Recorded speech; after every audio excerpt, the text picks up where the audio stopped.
ao canon da mesa, que ten a particularidade de que foi escrito de xeito de que en unha sola partitura poidan tocar dúas voces diferentes. Entón, esta parte de aquí son os violíns primeiros e tocan por este lado, e a outra parte de ali, que son os segundos, tocan por este lado.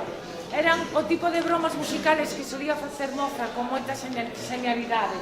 Entón, por eso usamos unha mesa para tocar, vale? Simplemente quería decir eso. Está ben? Sí.